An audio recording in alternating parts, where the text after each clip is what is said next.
માતાજી મિત્રો, સ્વાગત છે આજના ફરીથી એક નવા બ્લોગમાં. Blog day 4. આજે ચોથો બ્લોગ છે આપણો. ચોથા બ્લોગમાં આપનું સ્વાગત છે. આપણે હજી 10 દિવસનો ચેલેન્જ થશે. 10 બ્લોગ પૂરા કરવા પડશે.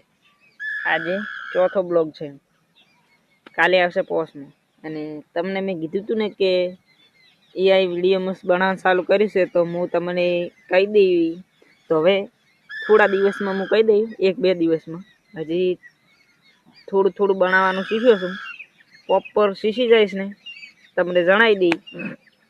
અને વિડીયો પણ આરી ચેનલમાં હું તમને થોડો કટ બતાવી દઈ કે મેં કેવો બનાવ્યો છે.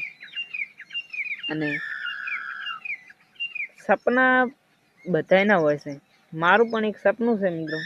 બધા યુટ્યુબરના સપના હતા.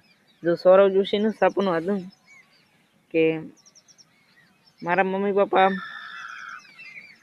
બહુ પ્રાઉડ ફીલ કરે. આપણને એનું ગુજરાતીમાં શું અર્થ થાય નહીં ખબર, કેમ કે ઇંગ્લિશમાં દાવડે છે. ગુજરાતીમાં શું અર્થ થાય નહીં ખબર મિત્રો. તો એને ઈરું સપનું પૂરું કર્યું. પણ આપણે પણ ઈરું સપનું પૂરું કરવાનું છે. જો તમારા બધાનો સાથ ને સપોર્ટ હશે ને તો આપણું પણ સપનું પૂરું થઈ જશે. તો તમે બધા ભેળા રહીને મારું સપનું પૂરું કરજો. યાર તમે વિડીયો જુઓ પણ સબસ્ક્રાઈબ નહીં કરતા, તો યાર સબસ્ક્રાઈબ કરી દો ને. એક સબસ્ક્રાઈબમાં તમારું શું લઈ જવાનો હું. એક સબસ્ક્રાઈબ કરી દીજો. અને એવા સપના તો બહુ મોટા જોયા છે. એક દિન જો પૂરા હો ગયા ના તો દેખ લેના. મોટું સપનું જોયું છે. મોટું છે, બહુ મોટું સપનું જોઈ લીધું છે.